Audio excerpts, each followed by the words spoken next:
आजच्या व्हिडिओमध्ये आपण एक महत्त्वाची जर्नल एंट्री आपण बघणार आहोत. When goods withdrawn by proprietor. Goods withdrawn by proprietor. What is mean by goods withdrawn by? Goods म्हणजे माल, विथड्रॉन म्हणजे काढून घेणे, बाय प्रोप्रायटर मालकाकडून व्यवसायामधला माल काढून. पण हा माल कशासाठी काढून घेतला जातो? When the goods are withdrawn by proprietor from the business. ज्यावेळेस व्यवसायातून माल हा काढून घेतला जातो for his private use or for his personal use. खाजगी वापराकरता हा माल काढून घेतला जातो और हाऊसहोल्ड यूज किंवा घरगुती वापराकरता हा माल काढला जातो.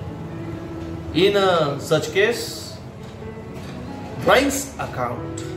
ज्यावेळेस प्रॉपरायटर हा व्यवसायातून माल काढून घेतो खाजगी वापराकरता, तर त्यावेळेस ड्रॉइंग्स अकाउंट आहे. ज्या वेळेस goods withdrawn for personal use, personal purpose, private use साठी ट्रान्झॅक्शन येतं, त्यावेळेस त्या ठिकाणी ड्रॉइंग्स अकाउंट हे तयार होत असते किंवा ड्रॉइंग्स अकाउंट आपल्याला घ्यायचं असतं. The goods withdrawn by proprietor goes out of the business. ज्या वेळेस व्यवसायातून माल हा काढला जातो, त्यावेळेस तो माल व्यवसायातून बाहेर पडतो. Goes out of the business and goods withdrawn by proprietor. त्यावेळेस माल तो प्रोप्रायटरने काढून घेतलेला असतो.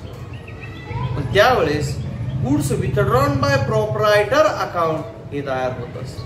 त्याला आपल्याला क्रेडिट करावं लागतं. The goods which are taken by the proprietor as assumed as taken for the total purchase. तुम्हाला अगोदर सांगितलं की व्यवसायाची मालमत्ता आणि वैयक्तिक मालमत्ता या दोन्ही मालमत्तेमध्ये डिफरंट आहे, फरक आहे. ज्यावेळेस आपण व्यवसायातून मालमत्ता काढतो, त्यावेळेस आपण व्यवसायाची मालमत्ता काढतो किंवा व्यवसायामधून भांडवल काढतो. आणि ज्या वेळेस व्यवसायामधून खाजगी वापराकरता मालमत्ता काढली जाते, त्यावेळेस तिला ड्रॉइंग्स असा संबंध जातो.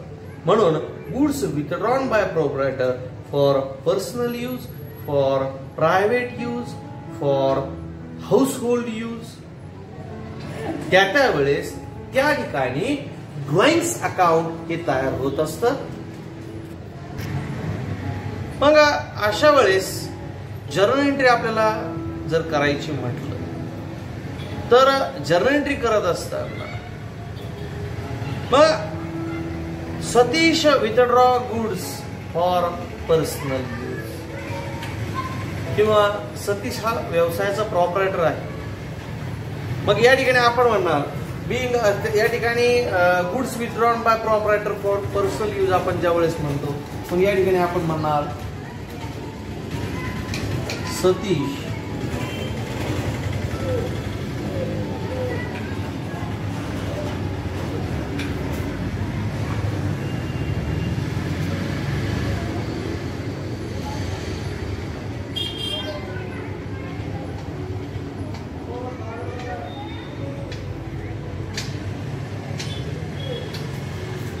ट्रान्झॅक्शन दिलेलं आहे. Satish withdrawn goods for personal use ₹2000.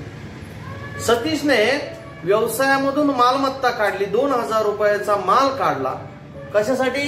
For personal use @2000. खाजगी वापराकरता त्याने तो माल व्यवसायातून या ठिकाणी काढला. ज्यावेळेस खाजगी वापराकरता आपण मालमत्ता व्यवसायातून काढत असतो, तर त्यावेळेस त्याला आपण ड्रॉइंग्स असं म्हणत असतो. मग या ठिकाणी आपण म्हणणार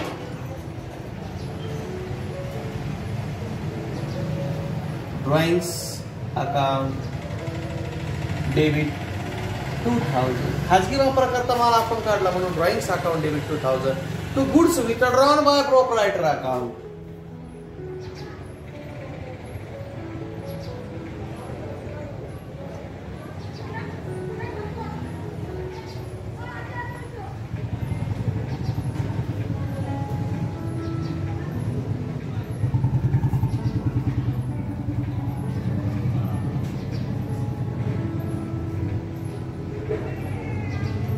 किंवा सतीश अकाउंट किंवा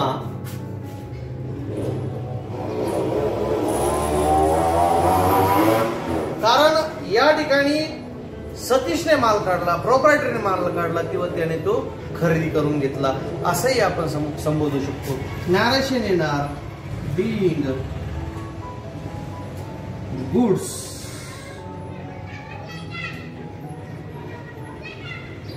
withdrawn by पर्सनल यूज. खाजगी वापराकरता आपण तो व्यवसायातून माल काढून घेतला. अशा पद्धतीने withdrawn goods for personal use किंवा ड्रॉइंगची एंट्री ही अशा पद्धतीने. नेक्स्ट आहे आपलं goods distributed as a free sample. Goods distributed as a free sample. आपण माल वाटतो पण कसा? फ्री सॅम्पल म्हणून किंवा मोफत माल वाटतो. कुठल्याही व्यवसायाला किंवा व्यावसायिकाला मोफत माल वाटणं हा परवडत नाही किंवा मोफत माल वाटणं हे त्या ठिकाणी तो स्वइच्छेने करत नसतो. Goods distributed as a free sample म्हटलं, it is a value of goods distributed by the firm. It is a value of goods distributed by the firm as a free. व्यवसायाकडून माल हा फुकट वाटला जातो. कशासाठी वाटला जातो? आपण अनेक वेळेस बघत असतो.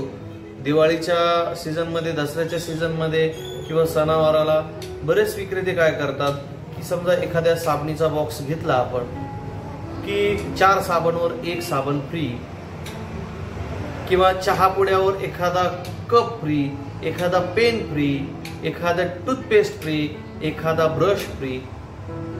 तर ते फ्री कशासाठी वापरतात? तर ते आपल्या मालाची जाहिरात करण्यासाठी distributed as a free sample वापरतात. मग काय होतं की त्यांच्या मालाची विक्री होते आणि जो नवीन माल लॉन्च झालेला आहे किंवा जो दुसरा माल आहे त्याच्या बरोबर त्याची जाहिरात देखील होत असते. मग ऍडव्हर्टाइजमेंट या ठिकाणी ज्यावेळेस goods distributed as a free sample येतं त्यावेळेस ऍडव्हर्टाइजमेंट अकाउंट त्यामध्ये येत असते. And goods distributed as a free sample आपण मोफत नमुना वाटप केलेला आहे. आणि दुसरा account goods distributed as a free sample त्या ठिकाणी येत असते. फॉर एक्झाम्पल आपल्याला बघता येईल की गुड्स ऑफ रुपीज 3000 ॲज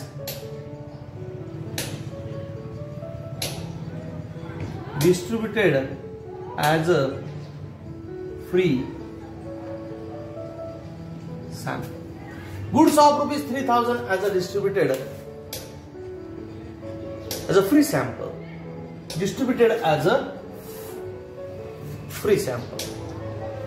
3000 रुपयाचा माल आपण मोफत म्हणून वाटला.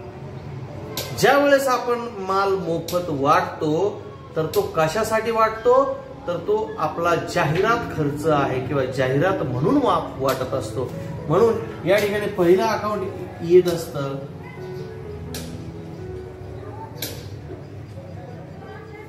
ऍडव्हर्टाइजमेंट अकाउंट डेबिट टू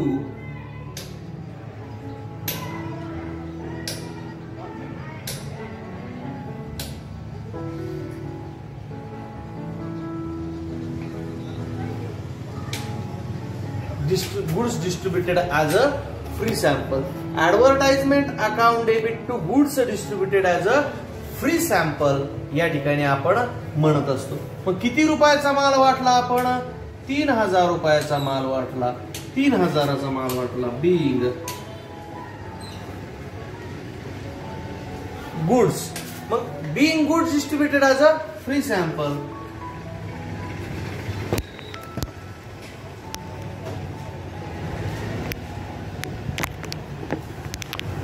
मग ऍडव्हर्टाइजमेंट अकाउंट का आलं, कारण तो आपला जाहिरात खर्च आहे म्हणून ऍडव्हर्टाइजमेंट अकाउंट आला. आणि दुसरं goods distributed as a free sample का आलं, कारण माल आपण मोफत वाटलं. मग ऍडव्हर्टाइजमेंटला का आपण डेबिट केलं? बिकॉज ऍडव्हर्टाइजमेंट जाहिरात करणं त्याच्यासाठी आपल्याला खर्च लागत असतो. आणि advertisement is an expenses, all types of expenses included in a nominal account. Nominal account मध्ये सगळ्या प्रकारचे एक्सपेन्सेस येतात. ऍडव्हर्टाइजमेंट हा एक्सपेन्सेस आहे म्हणून ऍडव्हर्टाइजमेंटला आपण debit. Goods distributed as a free sample, goods माल वाटला फुकट, वाटला म्हणजे आपल्या संस्थेतून माल बाहेर गेला. Goods account real account, real अकाउंटचा नियम सांगतो डेबिट व्हॉट कम्स इन आणि क्रेडिट व्हॉट गोज आउट. मग या ठिकाणी कम्स इन झाला, गोज आउट झाला, तर गुड्स हा गोज आउट झालेला आहे म्हणून या ठिकाणी आपण goods distributed as a free सॅम्पलला या ठिकाणी क्रेडिट आपण दिलेलं. Next, if goods are not insured, जर मालाचा विमा उतरवलेला नसेल, if goods are not insured किंवा अनइन्शुअर्ड गुड्स, अशा वेळेस जर्नल एंट्री आपल्याला काय करायचं? Wien goods destroy by fire, ज्या वेळेस माल आगीमध्ये जळून खाक होतो, ऍक्सिडेंट मध्ये माल खराब होतो, लॉस बाय थेफ्ट, चोरी, मालाची चोरी होत असते, अशा वेळेस company has not accepted the claim of the entry. अशा वेळेस कंपनी ऍक्सेप्ट करत नाही त्या गोष्टी.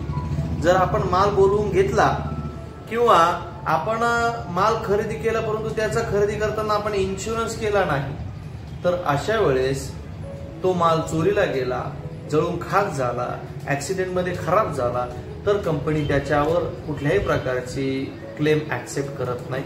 अशा वेळेस काय करायची जर्नल एंट्री?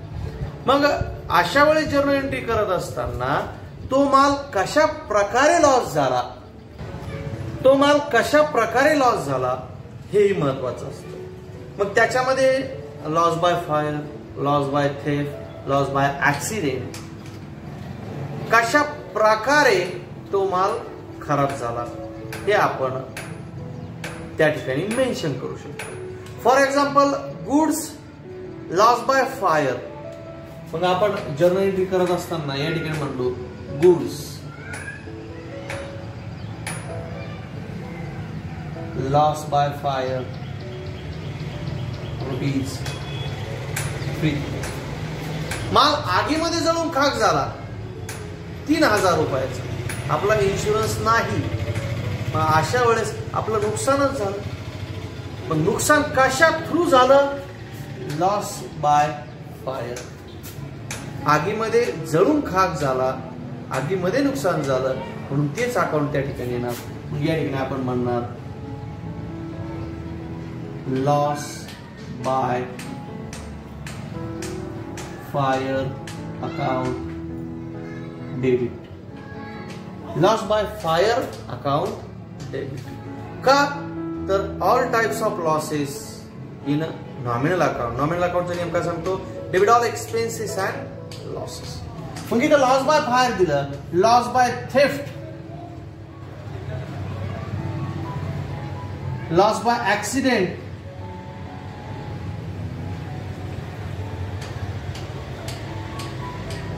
मग माल चोरी गेला, माल ऍक्सिडेंट झाला, तर अशा वेळेस मग loss by theft, loss by accident, loss by fire account त्या ठिकाणी तयार होतं. ज्या गोष्टीतून नुकसान होतं त्याचा account. To goods destroy by fire account, मग टू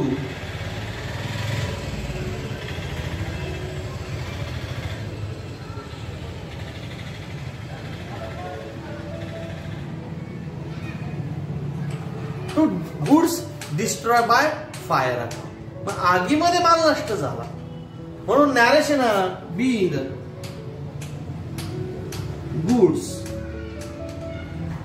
मग माल जळून खाक झाला म्हणजे destroy by fire.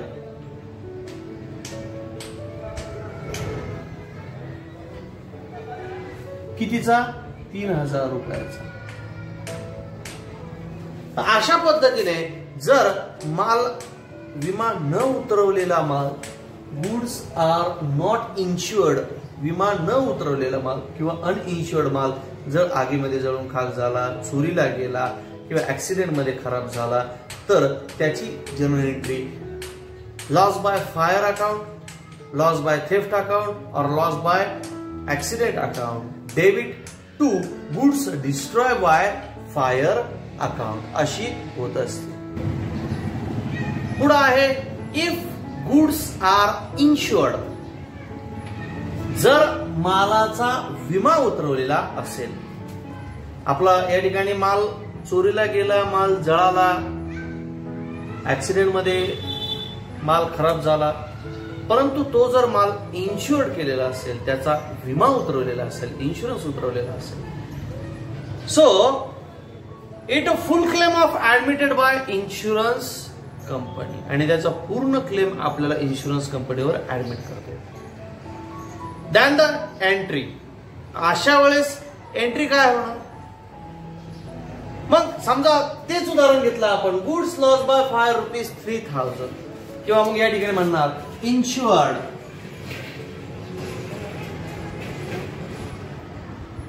Insured goods loss by fire, विमा उतरवलेला माल आगीमध्ये जळून खाक झाला. मग अशा वेळेस आपल्याला त्याची भरपाई कोण देत असतं? तर त्याची भरपाई ही विमा कंपनी आपल्याला त्या ठिकाणी देतात. अनइन्शुअर्ड गुड्स जो आहे, सॉरी इन्शुअर्ड गुड्स, मग इन्शुरन्स कंपनी, आपण समजा माल हा डॅमेज झाला, जळाला, चोरीला गेला, तर आपण इन्शुरन्स कंपनीला क्लेम करतो आणि इन्शुरन्स कंपनी आपल्याला पैसे देणार आहे. म्हणून इन्शुरन्स कंपनीला आपण नेहमी डेबिट देत असतो, debit the receipt. And goods destroy by fire, मग क्रेडिट कशाला देणार? Goods destroy by fire. Insurance company अकाउंटला आपण डेबिट देतो आणि गुड्स डिस्ट्रॉय बाय फायर ला क्रेडिट देतो, कारण जळालेल्या मालाची किंमत आपल्याला परत मिळत असते. जळालेल्या मालाची किंमत आपल्याला परत मिळत असते. Credit all incomes and gains, म्हणजे तोटा झालेला आपला पुन्हा भरून निघला, म्हणून goods destroy by fire account. मग या ठिकाणी पुन्हा आपण म्हणणार insurance company account debit to goods destroyed by fire account. मग goods destroy by fire account, मग कितीचा माल जळून खाक झालता आपला, त्याचा आपल्या इन्शुरन्स कंपनीकडे आपण 3000चा क्लेम केला आणि इन्शुरन्स कंपनी आपल्याला 3000 क्लेम त्या ठिकाणी पास केला. Being insurance claim accepted by company,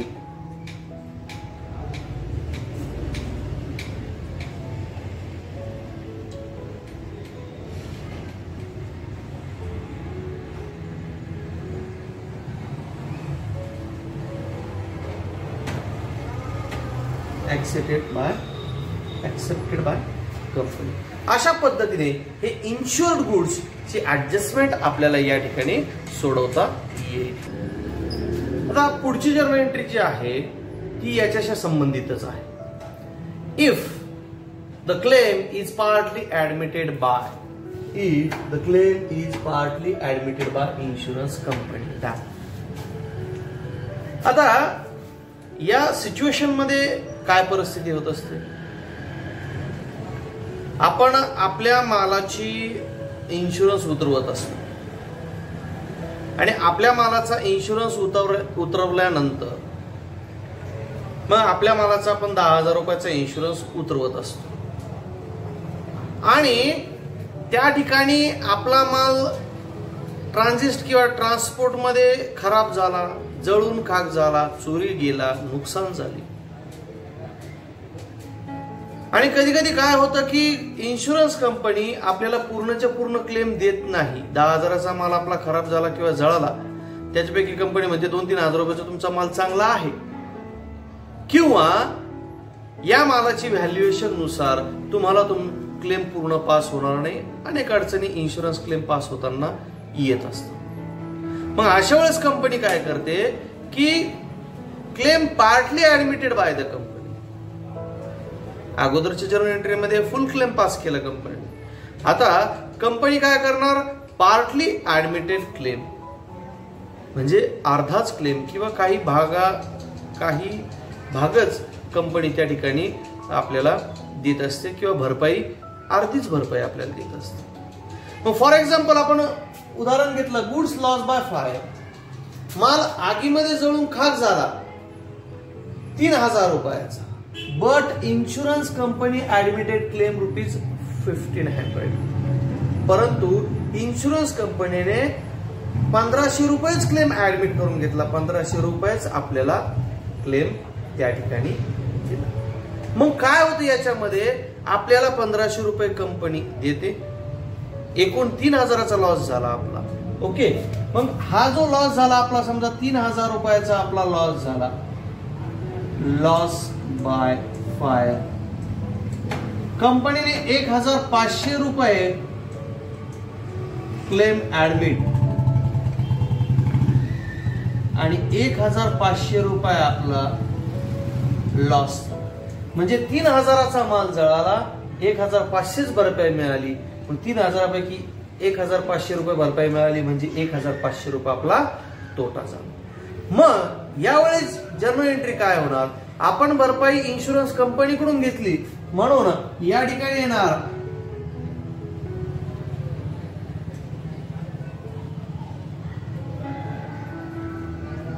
insurance company account debit. मग याच्यामध्ये डेबिट कितीचं द्यायचा, कंसात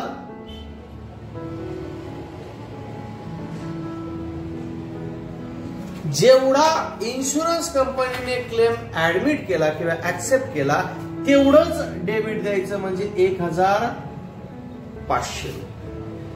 debit what comes in, cash comes in, but partly insured amount comes in.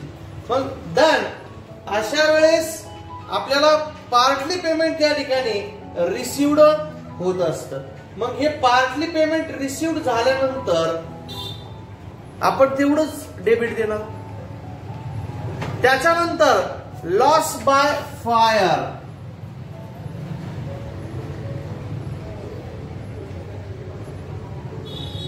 Loss by fire account debit. आणि त्याच्यानंतर मग loss by fire account debit. आता insurance company account debit, आपल्याला इन्शुरन्स कंपनीकडून डेबिट मिळालं, जितकी रक्कम आपल्याला मिळाली आपण त्याला डेबिट दिलं. त्यानंतर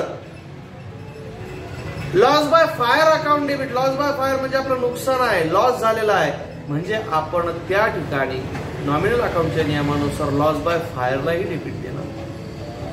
मग कितीचं नुकसान झालं, 1,500 रुपयाचं नुकसान झालं.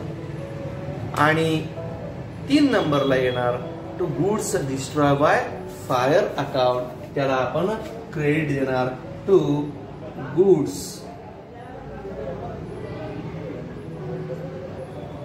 Destroy by fire account 3,000.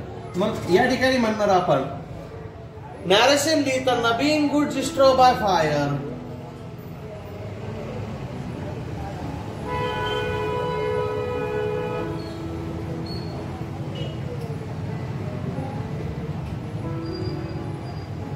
and insurance company admitted claim part. आणि इन्शुरन्स कंपनीने आपल्याला जो काही क्लेम आहे तो पार्टलीच त्या ठिकाणी ऍडमिट करून घेतला. अशा पद्धतीने ही एंट्री होणार आहे. आपण अगोदरच्या उदाहरणामध्ये फुल इन्शुरन्स बघितला, या ठिकाणी पार्टली इन्शुरन्स बघितला. त्याच्या अगोदरच्या उदाहरणामध्ये loss in transit, loss by fire, loss by transport, loss by theft कुठल्याही गोष्टीतून लॉस होऊ द्या, ट्रान्सपोर्ट मध्ये होऊ द्या, फायर मध्ये होऊ द्या किंवा थेफ्ट मध्ये होऊ द्या, जर्नल एंट्री फक्त त्याचे नाव बदलतात. Loss by fire account, loss by transit और लॉस बाय थेफ्ट. मग तो इन्शुअर्ड असेल तर जर्नल एंट्री तशीच होणार, अनइन्शुअर्ड असेल तर जर्नल एंट्री ही त्याच पद्धतीने होणार. बाकीचं आपण नेक्स्ट लेक्चर मध्ये बघूया.